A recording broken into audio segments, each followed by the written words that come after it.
Good afternoon. My name is Sakina Moore, and I am the Program Director of the Monuments Toolkit Project. On behalf of World Heritage USA and the Monuments Toolkit Project, I would like to welcome you to December's webinar, What is Your Mount Rushmore? This month is going to be a little bit different from our past webinars in that the entire Monuments Toolkit team, including myself, will be panelists to talk about what is our Mount Rushmore. Before we begin, I wanted to thank the Mellon Foundation for their generous support, without which our work would not be possible. Also, World Heritage USA is headquartered in Washington, D.C., which is the traditional territory of the Nakotak, the Anacostan, and the Piscataway people. It is not merely enough to do a land acknowledgement, but we have to think, how do we support Indigenous communities going into the future? And then also having hard conversations that need to be had that have been put off for many, many years and far too long. With the Monuments Toolkit Project, we are looking at the legacies that our societies uphold and are making the links to social injustice, health injustice, and economic injustice that these monuments have come to symbolize. We do this by uplifting stories that were ignored and untold, by inviting conversations as we get into these uncomfortable places.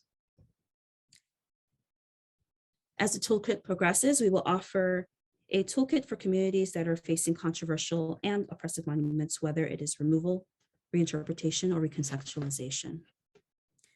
We invite you to visit www.worldheritageusa.org to receive updates on the work that we are doing. Again, welcome. And I want to introduce you to William Humphrey, Program Associate for Research and Publications, who will be moderating today's webinar. Thank you. Thank you, Sakina, for the introduction. As stated, I'm once again back. This is William Humphrey for the Research and Publications at World Heritage USA. And this webinar is different. I guess in some ways you could call it a coffee break or a yearly wrap up, but I, alongside the others of the Monuments Toolkit team, will be going in and discussing some of our most memorable moments in both the webinar series, as well as giving you a peek at our case studies, our site visits, and some of the people that we've been able to interview during our time. First, I would like to introduce Destiny Hurd, who is working with the media and marketing team of the Monuments Toolkit. Hi, everyone. My name is Destiny Hurd. I am the research assistant for the media and marketing portion of the Monuments Toolkit team. Next, I would like to introduce Miles Izila. He is the program associate of the media and marketing team. Hello. Can everybody hear me? Yes. Perfect. Yes. My name is Miles Ezilo, a media and marketing associate from Atlanta, Georgia, and yeah, I'm helping out the Monuments Toolkit team, and it's been great so far. And looking forward to this conversation. Sorry about mispronouncing. You were close. It's fine. And finally, we have the program assistant, Gilbert Correa, of the research and publishing team. And he has done a lot of work with regards to mapping out the sites, and he's a great support. Good afternoon, good morning, good evening from wherever you're joining us. My name is Gilbert Correa. I am happy to be here, and I also look forward to this conversation. Okay, thank you all for putting time towards this. So I mentioned before that this is going to be very casual. So if there are any viewers on Facebook or Zoom that would like to put any topics forward or like us to explain anything, then please feel free to leave a comment. But I would like to start by asking everyone, what are your personal motivations for trying to redefine public spaces? And for me personally, I would say this has come from my interactions both in the United States and overseas. And I've seen a lot of people try to either push their traditions forward or to adapt new ones and transform them into contemporary works for modern day groups and practices. And I think that it's interesting when you see people try to preserve their way of life by using approaches that we might have thought rather crazy or don't really apply. So that's kind of what I like, seeing the intersection of tradition with new methods and new technology. One of the things that really that really energizes me about about reimagining the oppressive monuments landscape is the momentum that we've seen, especially since 2020. And one of the things that really inspired me was that upon years and years and years of knowing that these monuments were problematic, that you have that was like 2020 was the year, especially unfortunately sparked by the murder of George Floyd, was when communities took to action to address, to take down the monuments. And I think that was that was a also inspiring, but also seeing governments also come together to want to address these types of monuments.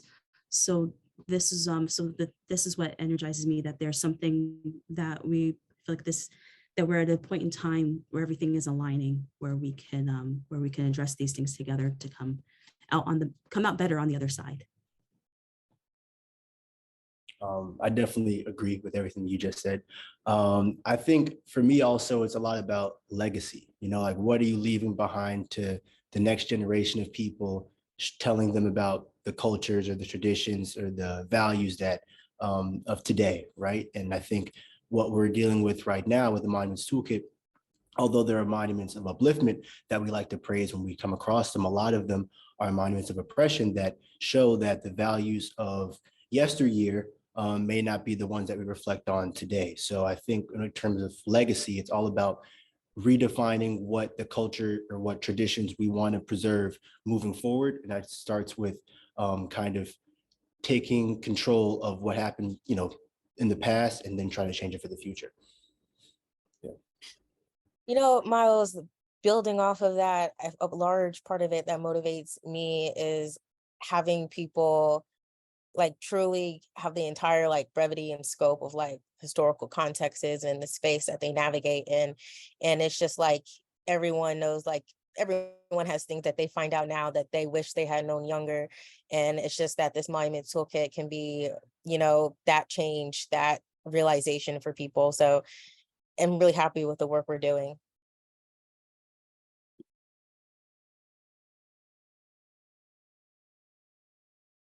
Or to redefine public spaces is the need to tell more stories.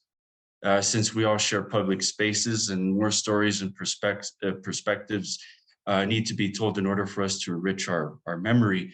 For me, this all started when I was in Mexico City. I noticed the protests that occurred following the George Floyd protests in the United States, especially centering around the Glorieta de Colón, or the roundabout of Christopher Columbus. For me, it was rather interesting seeing the ripples coming from the United States and literally spreading all throughout the world. So I would say that would be principally for me what initiated this for me, and also what motivates me.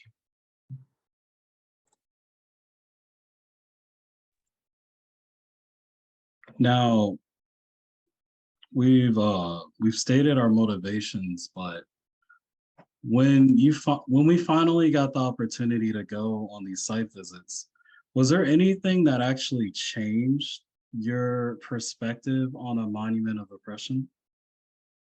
Whether this is during the interviews, or maybe there was a local you spoke to that really had a completely different perspective on what we were researching for the toolkit. Yeah, so actually, one of my first site visits was at Kelly Ingram Park in Birmingham, Alabama. And I got to speak with a foot soldier named Paulette Roby. And she was one of the children at Kelly Ingram Park when the kind of like that infamous scene in the photos where they're attacked by dogs and the police at the park.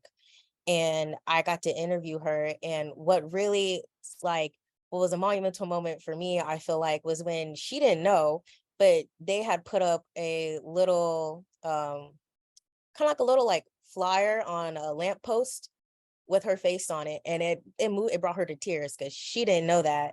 So I got to witness her see that, and I just realized like how, like, even though it wasn't a monument, how these little markers and plaques can mean so much for people in the future, and how it's changing the context of that space as well. And another moment at that site visit and during that interview is, she says like there's this one monument throughout the park, because it's a series of 9 monuments, but there's this one particular monument where it's just 3 dogs and a policeman, and the dogs are like, they look feral. And she was like, this is just one that didn't sit right with my soul. And she was like, it's not telling my story, it's just being traumatic. So I don't know, like hearing these stories while we can hear them from the people today is like an invaluable experience. And it's just something that we can share through the toolkit. Definitely, I love that. I would say, in my opinion, the experiences that I wouldn't say necessarily shifted my perspective on a monument of oppression, but just kind of opened my eyes to what the toolkit really is, was when I got to go to Baltimore to see a statue of Christopher Columbus, what's left of it, right outside the Inner Harbor in a place called Little Italy. And for the most part, when you're behind a computer and you're doing the work that the Monuments Toolkit does, you're getting all the facts in front of you. You can go to Google, you can search everything up, so you have an idea of what you think is right and wrong. And in your mind, it's pretty cut and dry. But when you're on the ground level, speaking with the locals, so I was able to walk around to Little Italy and talk to a lot of people who were there in 2020 when their statue came down and thrown into the Inner Harbor. And the perspectives of those different people were so varied, and a lot of them were differing from what I had. You'd think that, a statue like Christopher Columbus gives a pretty certain opinion, and most people follow along with that. But it was at that moment that I realized that a lot of our work needs to be done from the bottom up, right? Talking to the people and the civilians who interact with these monuments every day, to start shifting their opinions on what needs to be done around, their own public spaces, because you think that it is something that is, not necessarily obvious, but something that is, well known about the downfalls or the bad things about these people that we glamorize in these monuments. But it's way more varied than you think, especially when you talk to people who live in these communities every day. So that was my biggest eye-opening moment.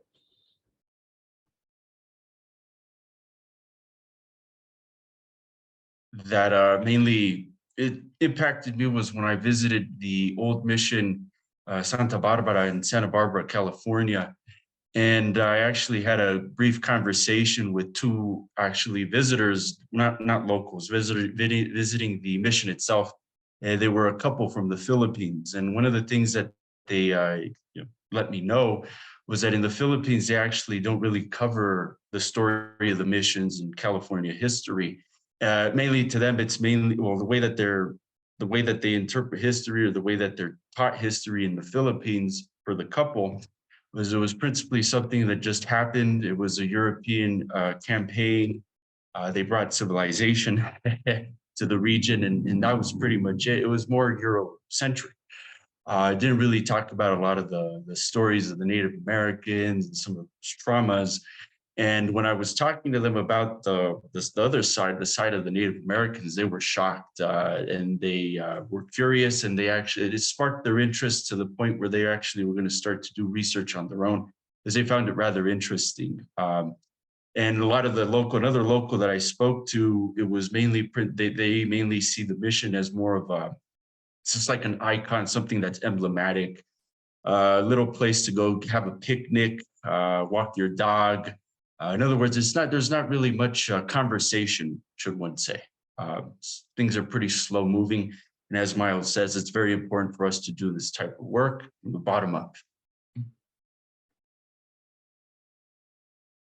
One of the things that continues to amaze me is as we go about, especially when we did our case studies, and as we are, with the progression of the webinar and of the podcast, one of the things that always amazes me, and going into it, I didn't really expect, was just the amount of stories to bring forward, stories that were ignored or forgotten. And this is in the scheme of bringing forward and honoring people who were not honored in the past. So we call them monuments of upliftment, whether it is the creation of a memorial to honor the Chinese railroad workers that sits in Sacramento, and I know that there's one in Canada, and another one in California. Another thing that I thought was really interesting was when we went to Richmond to look at Monuments Avenue. The main theme that we were being presented with was, look at what's happening, and we need to highlight stories of Shako Bottom because of its role in during the domestic slave trade, and having a space to memorialize men, women, and children who were of African descent who were lost. And so what are some of the monuments that are coming about to bring forth those stories? And then even thinking about monuments in general, like, how do you present monuments? Is it something that is physical, or can it be digital? So I think that that's something that is that was kind of unexpected, but it's a very some very interesting findings that we're seeing. And I've had similar experiences with that, with regards to monuments that uplift. In particular, in San Francisco, the Comfort Women Memorial, it's not that my perspective on the memorial was changed, but it's how serious the matter continues to be. I went up just a few days before I had my interview with the Comfort Women Justice Coalition. And I saw that in the description, the English description of the work, where they explain how they were victims of sex trafficking and sexual violence, that whole portion was scratched out. I think someone maybe took like a coin and etched out a line through it, but that whole section that really explains the whole purpose of them being immortalized was scratched out. And that made me realize that even in the United States, we still have issues that may have started or may have escalated overseas, but there's still sites of contention here in our own country. And when I just went to Boston a few days ago, and I got to see Cyrus Dalen's Appeal to the Great Spirit. Now, this is an artwork depicting an unknown indigenous people, an unknown indigenous man. And his iconography is really, it shows many different traces of indigenous tribes. It's not really made for just one person. So the figure itself isn't really an individual. But what makes this important is that this is an artwork. And the artist, who I had thought up to this point, okay, he just picked a random Native person to put here. And I thought that this would be, as Miles said, a black and white case. Like, clearly, this is problematic. It's combining several different traditions, several different iconography. But when I had that interview with the curators, they pointed out and shared sources with me that would suggest otherwise, that the artist had actually he became a native rights activist immediately after this piece was installed. He began to support native rights. He began to help to sponsor and fund indigenous artists. And he had done all these things. But for the person that sees this monument for the first time, they're not going to know any of that. They're not going to look at this and be, oh, it was a product of its time. Because today, identity and representation matters. And it's the challenge of figuring out, how do you communicate all this history with just a figure? And I think that's one of the most interesting things that has been brought to me with the site visits. So moving on from that, I did, right in the beginning when we started the Monuments Toolkit webinar series, and also in October when we did the Comfort Women Memorial series, there were some concerns that, people were not too happy with the work that our guests have done or with the cause that they support. And, there were questions of whether or not this would be particularly dangerous, either to World Heritage USA as an organization or to any of our guests, and would they anger the wrong people?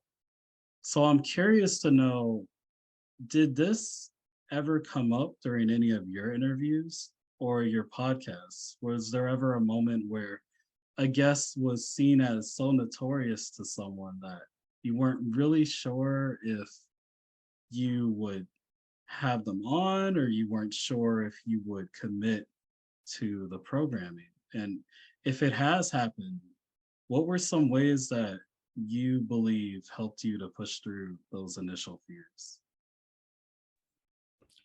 Okay, so I think when it comes to receiving like hate campaigns against the work that we do, I don't think I've ever come across that directly, but there have been times where I've questioned that it might happen just because of the nature of the work that we do, like you said. So I remember I interviewed Mike Forsha, right? He is a activist based in Minnesota, known for taking down the Christopher Columbus statue in Minnesota pretty famously. Got a lot of press for that. And yeah, it was great to have him on the show.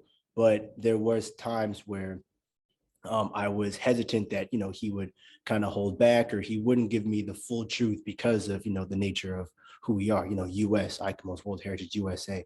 I think that, having the name of, United States as as being front facing, talking about the issues that we're talking about. Some activists or some people who are really, in the field trying to make a difference might be a bit hesitant to speak to us.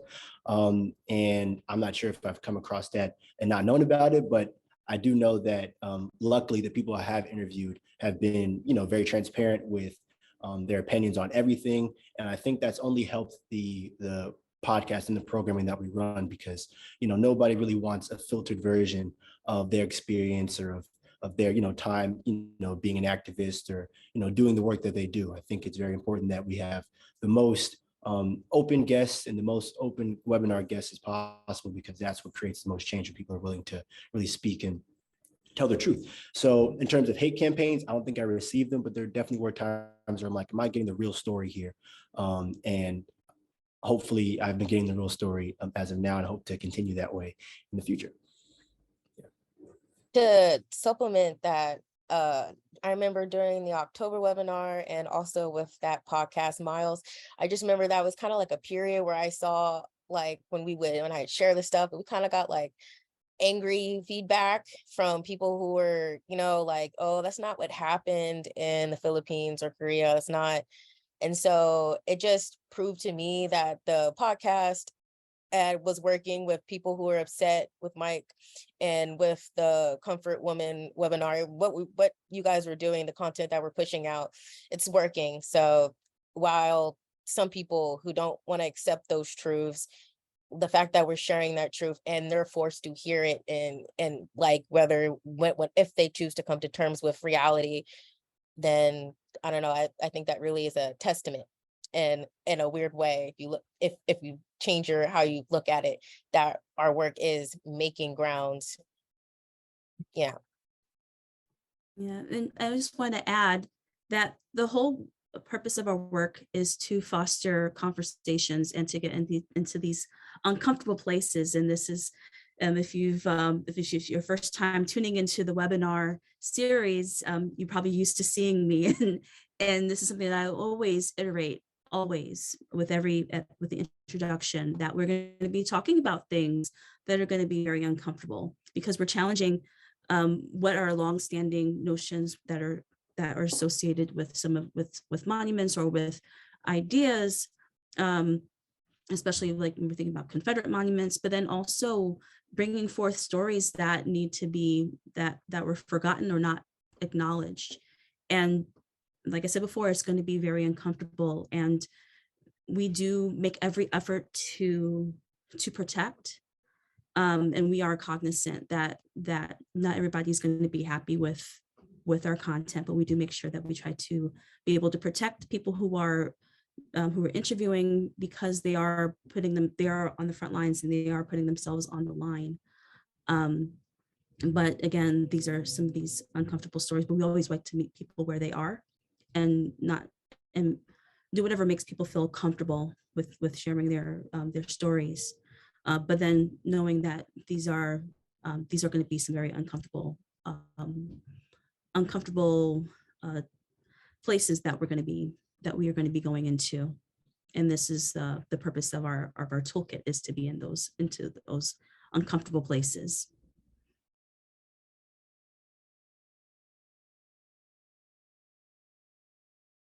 You can say conflict and controversy has been principally listening, really listening to all parties. This has been especially helpful for the case studies that we have with Junipero Serra and the missions of California, considering the fact that it's just such a complex case where you have religion thrown into the mix.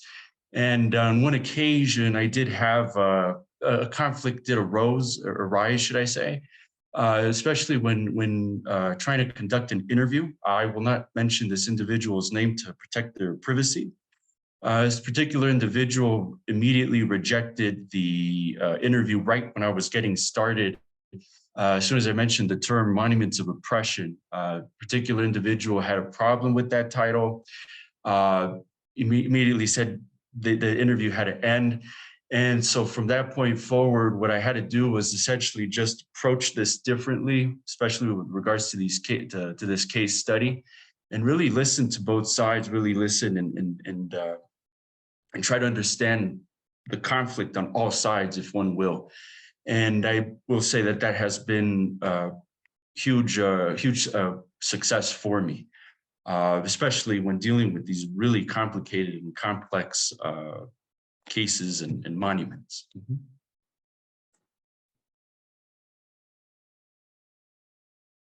Yes, it never gets easy. Even in when I went to visit Salisbury, I noticed the person I was interviewing kept looking over his shoulder. I'm like, "Yeah, you good?" Just checking on him. No, he's looking for, I believe, one of 5 specific people that do not like his activism work in the community. I guess after that, that's when it really hit me that, yes, the work that we're doing is important, but also not everyone is going to be on board just because it's the moral thing to do, or just because times have changed. Some people are very adamant about their stances on particular monuments, sites, markers, and monuments of oppression. And to a degree, that's something that we have to respect and something that we have to anticipate as the project grows and expands. So it's very something to be cognizant of, but it's also very interesting to see how differences in opinion can completely change once you do a site visit with the project. I would like to now ask if there was a particular moment in any of the webinars or the podcasts that really stood out to you this year. And for me specifically, I would say Ella Bekesi's comment with regards to Monumental Park in Budapest, Hungary. She mentioned, I believe near the end, that the trauma and the conflicts that were faced during the Soviet occupation of Budapest. This is something that may not have found true closure, but the issue has been in the past to the point where there's a generation of people that don't even either know this history or have even had relatives that were a part of this history. So to them, you could say part of this is in the past. But when you look at the many complex challenges of the United States, you know, people like to always bring up slavery, but there's even more of there's like a spectrum of different trauma and different conflicts that are still relevant today. And these are still things that we're trying to work out and navigate. So what may have worked Memento Park, what may have been successful there, will not always translate to other nations like the United States. So I thought that was a very powerful comment and something that I would like to look further into. But what were some of your moments? Yeah, so I would say my biggest moment was when I got to interview Mayor LeVar Stoney from Richmond, Virginia. Me and Sakina were able to fly to Richmond to speak to the mayor. It took a long time to create that interview to come to fruition, so I'm glad it happened. But yeah, we spoke on his perspective of the George Floyd protest as a mayor, as an elected official, steps to reconciliation, how he sees Richmond moving forward in the future, and his layout plan and what he's done so far with Monument Avenue in Richmond. And yeah, it was a great interview. I really loved speaking with him. And it kind of, it showed that the Monuments Toolkit is willing to go the extra mile to provide the necessary information for this topic, as well as showing that, the work that we're doing is valid and necessary, because speaking to an elected official is pretty cool. So I really enjoyed it, and I think that was my highlight for this year. So yeah.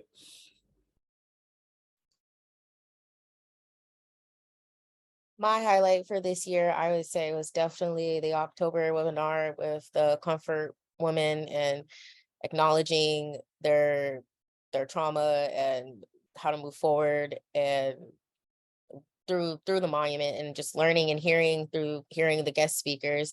It was just, I don't know, like, yeah, it felt like it also again put everything into a perspective about what this monument is accomplishing.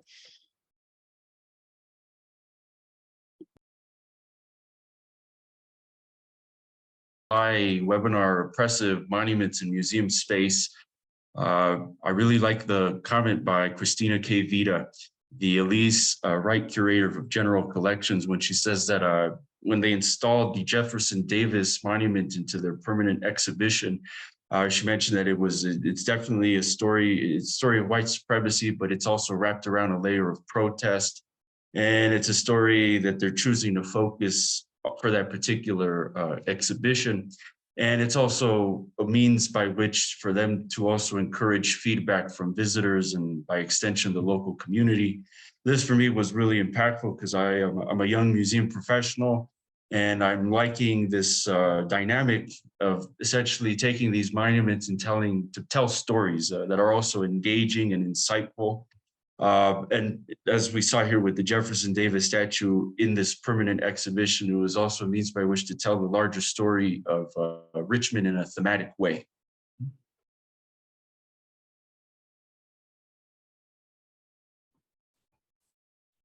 And I would say that I really, the most, out of the many insightful webinars and podcasts that we had, I would say the one with when we were discussing the digital space and monuments, and of different approaches using different technologies that we have in our pockets, right, with our phones, with our iPads, using different types of platforms such as Snapchat, and rethinking how do you present a monument, and using AR, using augmented reality to demonstrate that. So I think that it's very, these interesting conversations of how do you reimagine spaces, especially going into using technology in the digital space. So I thought that was a very interesting conversation. And now I would like to get into the meat of our theme, which is, what is your personal Mount Rushmore? For me, I have two nominees. The first may be a bit controversial because she's not American, but in my opinion, I believe that Greta Thunberg of Sweden, who brought the climate change protests to the forefront, I think that to have the eyes of so many people on someone so young, she was very brave for her statement on climate change and for taking a stance against those in power and saying that what we have now is not sufficient. And I personally believe that there are not many people today that would be willing to take a stance like that. Having her incredible insight and the passion to see her cause through, I believe that in an age today where the youth are continually pressured to take charge, that she had delivered that message in spades. So in my opinion, I would add her to my Mount Rushmore. And interestingly enough, she has a statue at Winchester University in the United Kingdom already. But I would love to see a way for her ideals to be represented in the United States. And my second pick may also be a bit controversial. I have Dr. Charles R. Drew from Washington, D.C. I know some people, if you've had similar backgrounds, you may have heard the story that he was refused a blood transfusion, which is what he himself had developed. And he'd also developed new ways of storing blood donations. Whether or not that's true, and there are many different sources that would say otherwise, I heard that story a lot when I was growing up. And yes, it made me upset, it made me angry, but that one narrative was also a strong motivation for me to do work like this and to empower my community and the values that I hold dear. So for me personally, it's more than just his death. It's more than his role in the Black community. I think both his achievements and what he meant to us is one of the reasons why he should have a standing figure in a public space. Now, he does have 3 markers. He has 3 historical markers, and he does have a bridge, but I would like to see the person that was always brought up. I would like to see him standing in a public space. And I feel that that's the credit that he deserves. So William, I do have full disclosure. I do have a monument, but I only have one Mount Rushmore. I hope that's okay. But I think that this is something I've been really thinking about a lot. And when you think about Mount Rushmore, of what is Mount Rushmore? It's in the Black Hills. It's a spiritual site. It's an indigenous spiritual site that had the Mount Rushmore carved upon it, right? And so when I think about Mount Rushmore, it's that this is actually like holy ground. So when I think about that, I think about as an extension, I think Sullivan's Island in South Carolina is would be what you're calling the Mount Rushmore, because most Black Americans had ancestors who were trafficked through that island.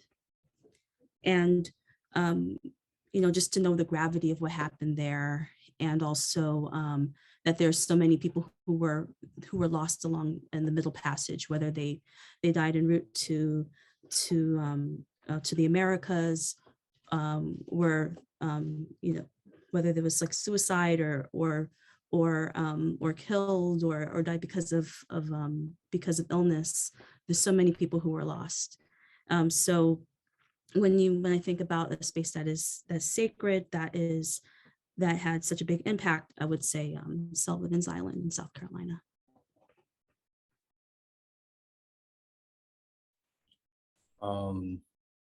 I would pick first. I really love both of you guys' choices, especially Charles R. Drew. I really like that choice as well. For my two Mount Rushmore picks, the first would be definitely John Wesley Dobbs. He's often referred to as the unofficial mayor of Auburn Avenue, which is kind of like a spine or foundation of the Black community during the Civil Rights Movement in Atlanta, Georgia. He also co-founded the Atlanta Negro Voters League, and did a lot of great things business-wise and economically for the city of Atlanta at a time where it was thriving and bustling, and created a lot of opportunities for people to make a life for themselves, and for civil rights leaders to be able to support themselves while they're also fighting the good fight during those times. So as an Atlanta native who grew up working along Auburn Avenue, his impact definitely means a lot to me, to the city. There is a monument in Atlanta to him, but he also deserves a spot on my personal Mount Rushmore as well. And so that's my first one, John Wesley Dobbs. The second is Colonel Charles Young. He's the first Black U.S. superintendent from Sequoia National Park. Personally, I worked on a lot of national park projects for many years, and some of my closest work associates have been with Black Rangers. And I'm not too sure if they would have had the opportunity to become Black Rangers and make an impact in the way that they did for me if it weren't for people like Charles Young. So that would be my two choices: John Wesley Dobbs and Colonel Charles Young. Thank you.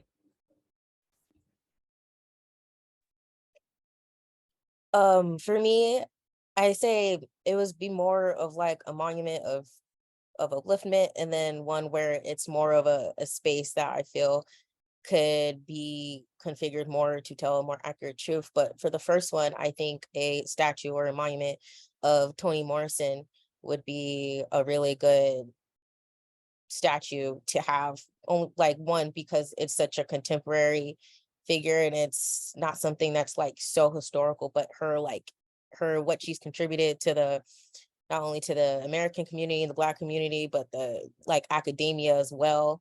It's good to see the intersection of one woman as women in these spaces too, so I think that would be a good option. But also there is this one more of a space that I feel could be changed more to be more accurate in its history, would be in Savannah, Georgia. There are these two squares, and it's Calhoun. The first square is Calhoun Square, and the second one, where'd it go? It's the Whitfield Square. And these were the only spaces in Savannah, Georgia that African-American people were allowed to be buried. And I've done a lot of research on African-American burials between the 1600s and 1800s, and how much we were, how much that was taken from us. I think that these spaces, have so much memory, and it should be recognized as that, not like just a city square, but treated as like an actual cemetery and respected as a cemetery. So that would be my Mount Rushmore. I think the space that exists in needs to be changed.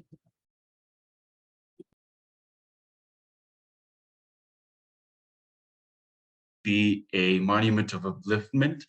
And in particular, for me, it would be one that, I have yet to find it. It's one that it's a monument to the Latinx community as a whole in the United States of America and its territories.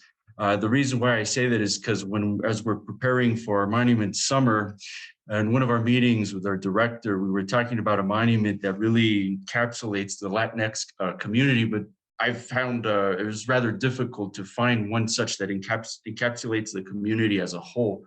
So I was thinking to myself, maybe one that could, one such monument, it could actually be really good for the Latinx community, very similar to the monument to Latin America, or the memorial, should I say, the memorial to Latin America in Sao Paulo, Brazil. It's called the Memorial de America Latina, and it's one that just shows a hand with the symbol of all of Latin America.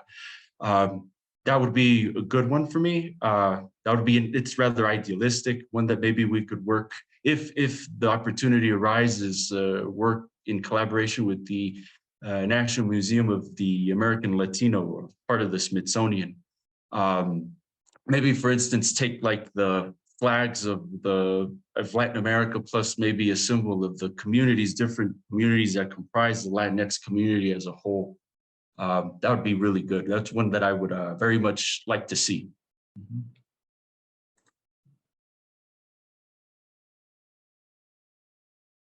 Well, thank you all for your responses. This concludes this month's webinar. I hope that we brought up some things that could really keep these discussions going. And I'm glad to hear that we've all been dealing with similar challenges as we move through phases of the toolkit. So are there any other thoughts that anyone would like to bring up? Make sure to like and follow us on our platforms. That's the one. Yeah, thank you all for attending. Take care.